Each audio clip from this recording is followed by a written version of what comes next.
हंसो मुस्कुराओ देख लो सुन लो नव रंग की कहानियाँ कहानियाँ कहानियाँ कहानियाँ। आइए सुनते हैं गोल्डन स्टोरी। सर्वश्रेष्ठ मनोरंजक कहानियाँ। बीरबल और फारस का राजा। एक बार फारस के राजा ने अकबर और बीरबल को शाही दावत का निमंत्रण भेजा। अकबर की बहादुरी के किस्से हर जगह मशहूर थे। उनके इस सम्मान में ही यह शाही दावत रखी गई थी। उन्होंने बड़ी प्रसन्नता से फारस के राजा का निमंत्रण स्वीकार कर लिया। फारस के निवासियों ने बीरबल की हाजिर जवाबी और चतुराई के बारे में सुन रखा था। फारस के राजा ने योजना बनाई कि वे सब के बीच बीरबल की समझदारी की परख करेंगे। वे देखना चाहते थे कि क्या बीरबल वास्तव में इतने अक्लमंद हैं या यह लोगों की मनगढ़ंत बातें हैं। एक रात राजा ने अकबर और बीरबल के सम्मान में शाही दावत रखी। वहाँ वे बीरबल से गप्पे लड़ाने लगे। बातचीत के दौरान उन्होंने बीरबल से पूछा, आपको यहाँ किसी तरह की कोई दिक्कत तो नहीं है ना? परेशानी तो नहीं है ना? आपको हमारा शहर कैसा लगा? बीरबल बोले, बहुत खूब। शहर की खूबसूरती के क्या ही कहने। आपकी मेहमान नवाजी तो तारीफ के लायक है। आपने कितनी अच्छी दावत का आयोजन किया है। यह सब आपके और जहांपना अकबर के लिए किया गया है।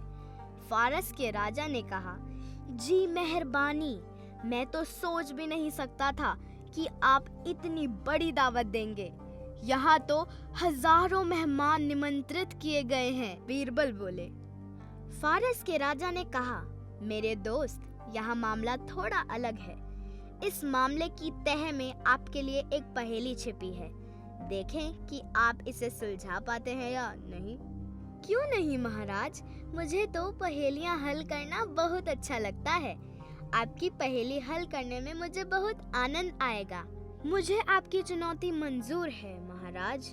बीरबल बोले। राजा ने अपनी पहेली बताते हुए कहा, मैं आपको बताना चाहता हूँ, ये सब तो मेरे काम करने वाले लोग हैं। इन सभी में केवल एक ही आदमी है जो मेहमान के तौर पर निमंत्रित किया गया है।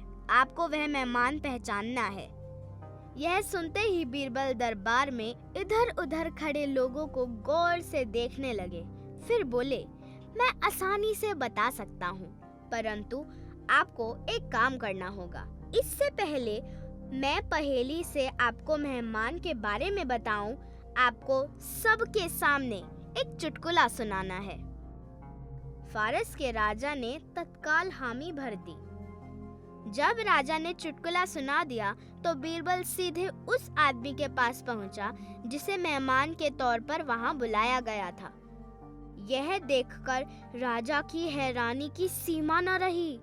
बादशाह अकबर को भी वह जानकर बहुत खुशी हुई कि बीरबल का अंदाजा सही निकला और उन्होंने मेहमान को पहचान लिया। फारस के राजा ने बीरबल से पूछा कि उन्होंने इतना सही अंदाजा कैसे लगा लिया। बीरबल गंभीर स्वर में बोला, महाराज, जब मालिक कुछ करता है तो उसके लिए काम करने वाले उसकी हर बात मानने के लिए तैयार हो जाते हैं। जो ही आपने चुटकुला सुनाया त्यों ही सभी लोग हंसने लगे, लेकिन एक आदमी नहीं हंसा क्योंकि वह आपका मेहमान था। उसके लिए यह जरूरी नहीं था कि वह आपके चुटकुले पर अवश्य हंसे। उसके चेहरे पर उब दिखाई दे रही थी। इस तरह मैंने आपके मेहमान को बड़ी आसानी से पहचान लिया। फारस के राजा और उनके सहयोगियों ने भी मान लिया कि बीरबल की समझदारी का कोई मुकाबला नहीं कर सकता है। उन्होंने बीरबल को बहुत ही इनामों के साथ विदा दी।